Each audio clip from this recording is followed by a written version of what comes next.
네, 다음으로 사물 인터넷 발전 방향에 대해서 함께 살펴보도록 하겠습니다. 네, 사물 인터넷은 이제 연결형 사물 인터넷, 그다음 지능형 사물 인터넷을 거쳐서 자율형 사물 인터넷으로 발전을 하였습니다. 이 각각의 이제 패러다임은 사물이 각각의 지능을 가지고 있는지 여부에 따라서 이제 그 발전 방향의 패러다임이 나뉘게 되었는데요. 그래서 연결형 IoT에서는 사물이 단순히 이제 더미 센서나 구동기로서 역할을 하는 그런 단계였습니다. 그래서 단순히 환경으로부터 환경 정보를 수집해서 그거를 이제 전달을 한다든지 이제 그 플랫폼에서 오는 신호대로 구동기는 제어가 되어서 이제 환경에 영향을 미치는 형태로 사물의 이제 연결성에 초점이 맞춰져 있었고, 사물 자체의 지능은 탑재되지 않았습니다. 그래서 모든 지능들이 뭐 좀 존재한다면은 클라우드에 존재를 하였고요. 클라우드에서도 뭐 IFTTT 같이 단순히 특정 조건이 되면은 이제 어떠한 액션을 수행하는 그런 방식으로 동작을 했던 단계가 이제 연결형 IoT 단계입니다. 그래서 초기 1M, 2M 플랫폼이라든지 GS1 플랫폼 등은 이제 연결형 사물 인터넷의 플랫폼의 하나의 예시로 들 수 있을 것 같고요. 그런 뒤에 연결형 IoT 플랫폼은 지능형 IoT 플랫폼으로 이제 진화를 하게 되었는데요. 이 지능형 IoT 플랫폼에서는 이제 사물지능이라는 것이 이제 처음으로 정의가 된 그런 패러다임입니다. 그래서 각각의 사물들은 단순한 센싱을 해서 전달하거나 제어받은 대로 이렇게 제어 명령을 받은 대로 제어를 하는 것뿐만 아니라 스스로 지능을 가지고 그 지능에 따라서 자율적으로 무언가를 제어할 수 있는 형태, 그리고 사물끼리의 협업까지 서로 할 수 있는 상태가 이제 지능형 IoT 단계였고요. 사물 지능이라든지 협업 등은 이 단계에서는 이제 인간에 의해서 이제 주로 지능이 룰 기반으로 정의가 된 그런 단계가 이제 지능형 IoT 단계입니다. 마지막으로 이제 자율형 IoT로 사물 인터넷이 발전을 하였는데요.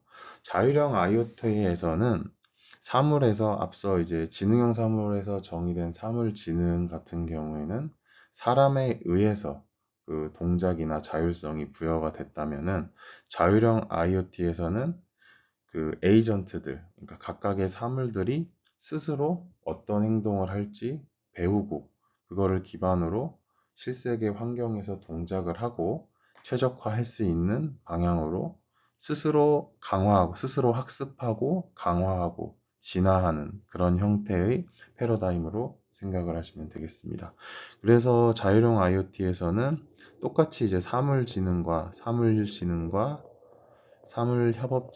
협업을 정의를 하였는데, 이게 좀 더 자율적으로 강화학습이나 다른 생성형 기술들을 활용을 해서 자율적으로 특정한 임무를 수행하는 형태의 패러다임을 지칭한다고 보시면 되겠습니다. 그래서 연결형 IoT, 지능형 IoT, 자율형 IoT 단계로 사물 인터넷을 발전을 해왔고, 이제 세부 각각의 컴포넌트들도 이에 맞춰서 점진적으로 주요 기술들도 발전을 해왔다라고 여러분들이 이해를 하시면 되겠습니다. 네, 그래서 이제 사물 인터넷의 발전 방향 중에 있는 연결형 IoT, 지능형 IoT, 자율형 IoT 이런 발전 방향 중에서 오늘은 이제 지능형 IoT 플랫폼인 슬라이스 플랫폼에 대해서 함께 살펴보도록 하겠습니다. 앞서 말씀드린 대로 이 플랫폼에서는 이제 사물 지능을 정의할 수 있게 하고요. 사물 간의 협업도 정의할 수 있게, 사용자들이 쉽게, 개발자들이 쉽게 정의할 수 있게 하는 그런 플랫폼인데요. 이제 지능형 IoT 단계에서는 인간이 그러한 협업과 그 자율 행동을 정의를 하는 그러한 단계라고 여러분들이 이해를 하시면 될 것 같습니다. 네, 이러한 지능형 사물 인터넷 플랫폼인 슬라이스는 다음과 같은 문제로 인해서 이제 그 개념 모델과 실제 플랫폼이 개발이 되었는데요. 사물이 이제 기하급수적으로 증가를 하고요. 당시에 뭐 2000년까지 200억 개에서 500억 개까지 증가할 거라고 하였고, 전 세계의 그 사물에서 발생하는 데이터가 실시간 데이터이고 굉장히 네, 뭐 영상이라든지 이런 데이터는 그 크기도 방대하기 때문에 IoT 데이터가 굉장히 크기 때문에 모든 데이터를 이제 클라우드로 보내서 처리를 하는 것이 굉장히 어렵게 되었습니다. 왜냐하면 그 크기가 커서 네트워크 트래픽, 네트워크 자체도 엄청나게 과부하가 될 거고요. 많은 이제 오버헤드가 발생을 하게 될 거고, 그 오버헤드로 인해서 어떠한 실시간 제어가 필요한, 빠른 판단이 필요한 그런 상황에서 딜레이가 발생하게 돼서 즉시성 있는 그러한 서비스를 제공을 할 수 없게 되었죠. 그래서 여기 보시면 적시성 있는 서비스 제공이 불가하고 이제 사용자 만족도가 저하됐다라고 나오고, 또한 재난이나 안전 상황에서 빠른 판단이 필요한 부분에서도 이러한 문제들 때문에 이제 즉시성 있는 실시간 서비스 제공이 어려웠습니다.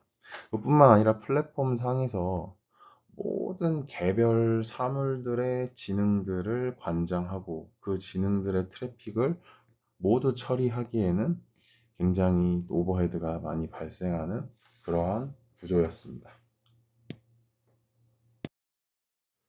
그래서 클라우드 기반의 IoT 플랫폼에서 발생하는 앞서 살펴본 다양한 문제들을 해결하기 위해 사물 내부의 지능화에 대한 필요성이 되었고, 이에 따라서 사물 내부의 지능을 효과적으로 정의하고 협업을 효과적으로 정의하고 서비스를 제공할 수 있는 IoT 플랫폼인 슬라이스 플랫폼이 이제 개발이 되게 되었습니다.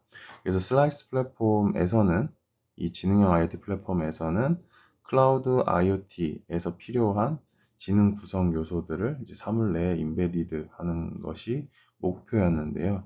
그래서 기존의 클라우드 IoT에서 제공하던, 연결형 IoT에서 제공하던 그러한 기능인 이벤트 처리 상황 인지나 실시간 추론, 의사결정, 판단 대응이나 점진적으로 진화하는 지능 강화의 이러한 역할을 사물에 탑재해서 그러한 서비스를 제공할 수 있지 않을까라는 문제의식과 그 기획에서 출발한 그런 패러다임이라고 생각을 하시면 되겠습니다.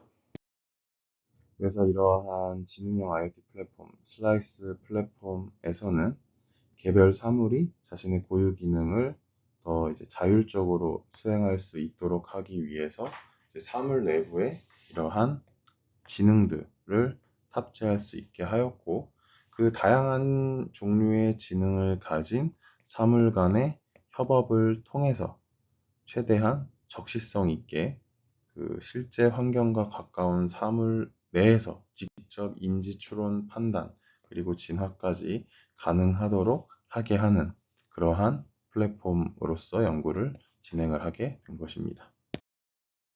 그래서 기존의 연결형 IoT에서 클라우드 IoT 플랫폼에서는 이제 인지 추론 학습 같은 지능 요소가 클라우드에만 존재하고, 사물들은 단순히 이제 더미 센서나 액추에이터로서 역할을 해서 통신을 통해 정보를 제공을 해주고, 또 클라우드에 있는 지능의 판단에 따라 이제 제어 명령에 따라 단순히 동작만 하는 그러한 형태로 동작을 했다면, 지능형 사물 인터넷 플랫폼 슬라이스에서는 이제 각각의 사물들이 지능을 가지고 있다고 개념 모델을 세웠습니다.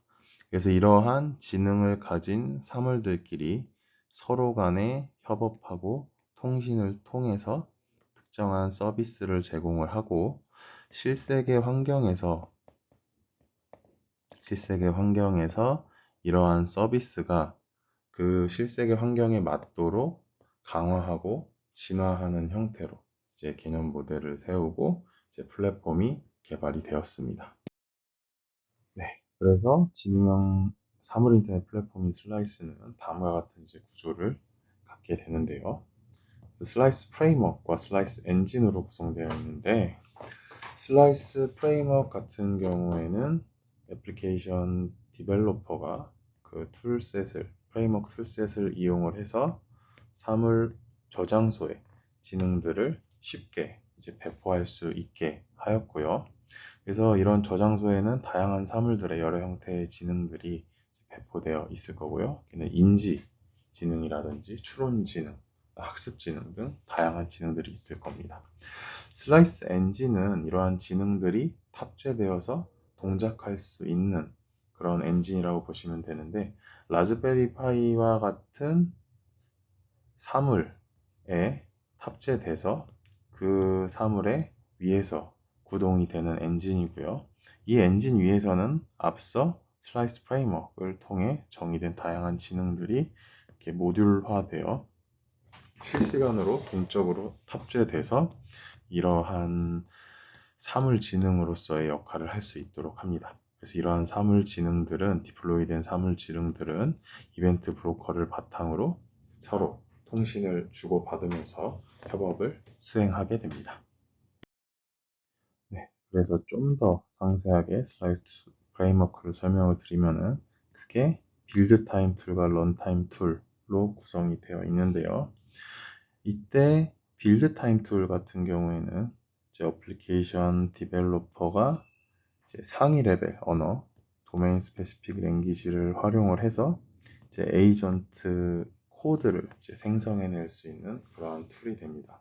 그래서 상위 레벨 언어로 생성이 됐기 때문에 개략적인 그 통신 구조라던가 지능의 구조들이 이제 정의가 돼서 코드가 생성되게 되고 이러한 코드들은 이제 에이전트 디벨롭먼트 툴이라고 해서 이제 좀 더 이 DSL을 통해 정의된 코드들을 튜닝을 해서 완전히 동작할 수 있는 형태의 소프트웨어 모듈로 정의할 수 있게 해주는 그런 툴을 제공을 합니다. IDE 형태의 툴을 제공을 해서 여기서 이제 OSGI 번들 언제든지 동적으로 실행될 수 있는 소프트웨어 모듈을 만들어서 해당 소프트웨어 모듈이 에이전트 컴포넌트 리파지토리로 배포되게 됩니다. 그래서 이게 배포된 이후에는 이제 슬라이스 플랫폼에서 제공하는 런타임 엔진을 활용을 해서 이 지능 저장소에 저장된 지능 모듈들을 검색을 하고 필요한 것들을 동적으로 사물의 크고 끄고 킴 없이 동적으로 이제 실시간으로 원격에 있는 사물들의 지능들을 배포를 하고 그 배포된 사물들이 그 정의된 지능에 따라서 협력해서 동작할 수 있도록 하는 그러한 역할을 해주게 됩니다. 네, 지능 사물 인터넷 플랫폼 이제 슬라이스 프레임워크에 이어서 슬라이스 엔진에 대해서 함께 같이 살펴보면은 이제 슬라이스 엔진은 앞서 말씀드린 것처럼 사물 위에서 이제 동작하게 되는데요. 이제 런타임 엔진인데 사물 위에서 동작하는 라즈베리 파이와 같은 이러한 애를 저희가 이제 사물 지능형 IoT 플랫폼의 대상 사물로 정했는데 여기에 엔진에는 이제 지능 모듈 저장소가 있고 그 저장소로부터 동쪽으로 다양한 소프트웨어 지능 모듈들이 다운로드되고 구동될 수 있는 그러한 역할을 해주는 컴포넌트입니다. 그래서 이러한 슬라이스 엔진은 여러 사물들 위에서 동작해서 다양한 지능 요소들을 탑재를 하게 될 거고요.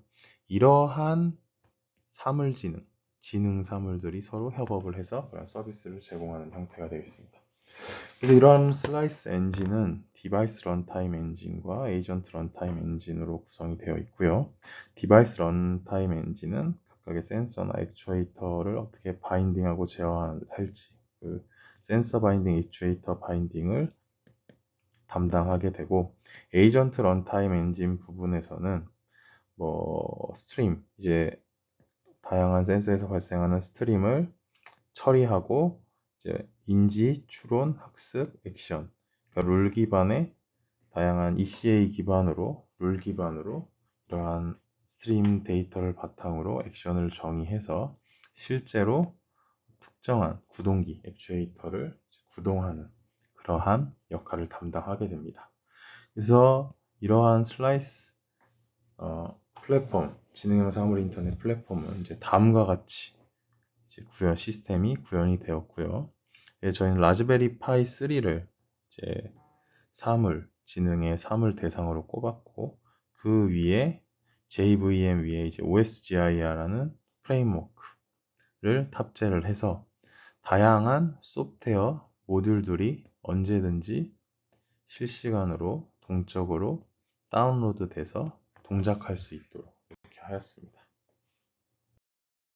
네, 이러한 지능형 사물 인터넷 플랫폼 슬라이스는 오픈소스 형태로 모든 사람들이 접근해서 활용할 수 있도록 제공이 되고 있고요.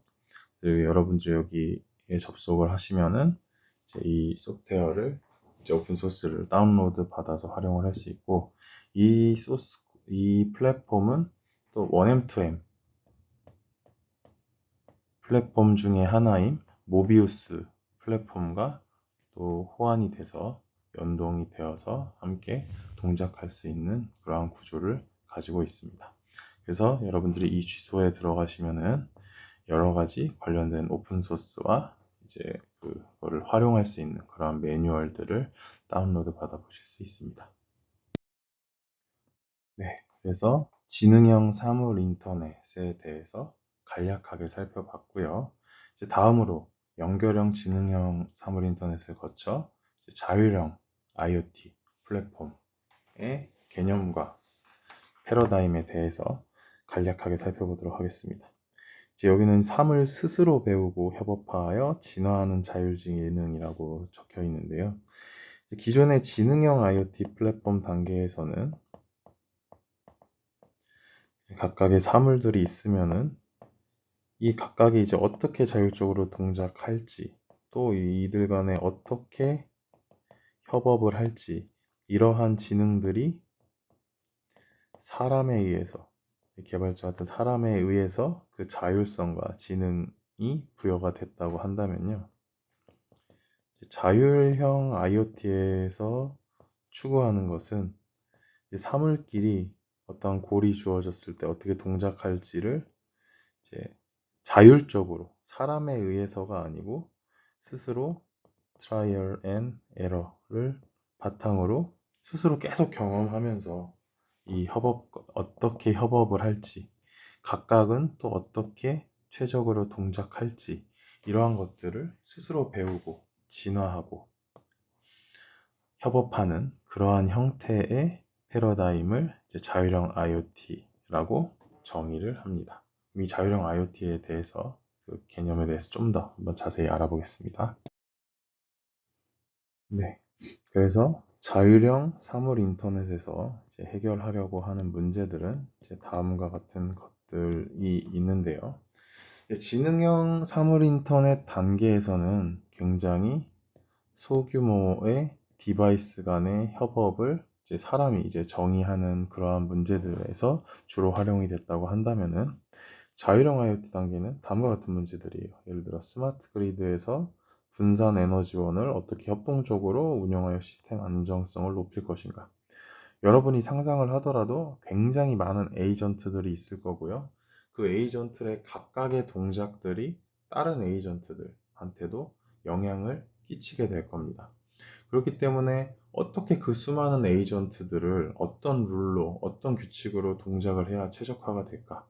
이걸 사람이 하나하나 룰을 줘서 동작을 시키기에는 굉장히 여러 가지 한계점을 가지고 있겠죠. 그래서 이러한 것들을 다양한 사물들이 서로 자율적으로 협업해서 같이 스스로 해를 찾아 나가는 거예요. 글로벌 옵티멈을 함께 협동적으로 찾아 나가는 그럴 때 이제 자율형 사물 인터넷 그런 기술이 필요할 거고요. 또 예를 들어 나 반도체 팹에서 수많은 장비들을 어떻게 협동적으로 운영할 것인가.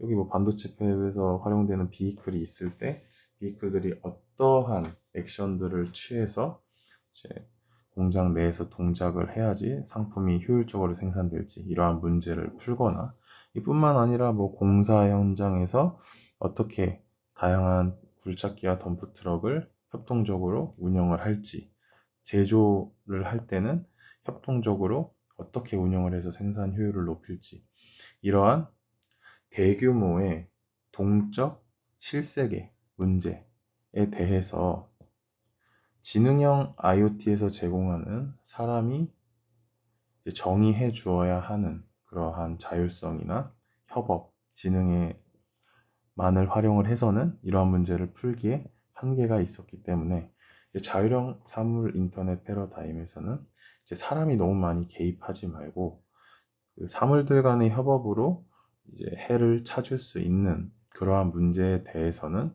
자율적으로 그렇게 문제를 정의해서 꼴에 따라서 풀 수 있도록 최적화를 해 나갈 수 있도록 그렇게 하자라는 그러한 어프로치로 이제 발전을 하게 되었습니다. 그래서 이러한 문제를 해결하기 위해서 자율형 사물 인터넷 패러다임이 만들어졌다라고 생각을 하시면 되겠습니다. 그래서 앞서 설명한 그러한 상황에서 협업 플래닝이나 룰 기반으로 그러한 문제를 해결하는 것은 글로벌 최적화에 기반한 상태 공간 폭발 문제. 그러니까 어떤 디바이스가 어떤 룰로 동작해야 되는지, 어떤 액션을 취해야 되는지 시시각각 우리가 다 정해주기에는 그 해공간이 너무 커지게 되는 거예요. 그래서 이런 대규모의 사물 간의 협업이 필요한 복잡한 현실 문제에 뭐 협업 플래닝 기법이라든지 앞서 제공한 그런 지능형 IoT의 그런 사람에 의해서 정해지는 협업이라든지 그 자율지능이라든지 이런 것들에는 이러한 문제를 푸는 데는 이제 한계점들이 있는 거죠. 실세계는 이제 굉장히 대규모인 경우가 있고 비결정적이고 동적이고 굉장히 복잡한 환경들이 앞서 문제와 같은 환경들이 존재를 하게 되는데 그러한 최적인 협업 운영 전략들은 이제 단순히 이제 룰만 가지고 이런 것들의 최적해를 찾아나기가 어려운 거죠. 그래서 차원의 저주 문제, 뭐 상태 공간 폭발, 탈피를 해야 하는 그러한 상황에 대해서 다중 에이전트 강화 학습이나 국지적인 정보를 공유하는 협업을 통해 자율 협업 기술을 통해서 이제 그러한 최적해를 찾아 나가자라는 생각에 도달을 하게 된 겁니다. 그래서 개별 사물이 자신의 국지적 정보를 주변에 있는 에이전트들과 공유하고 협업을 해서 최선의 행동을 스스로 결정할 수 있는 분산화된 형태의 다중 에이전트 강화학습 기반의 자율협업 기술을 활용을 해서 앞서 봤던 그런 대규모 비결정적 동적 실세계 문제를 풀고자 하는 것입니다.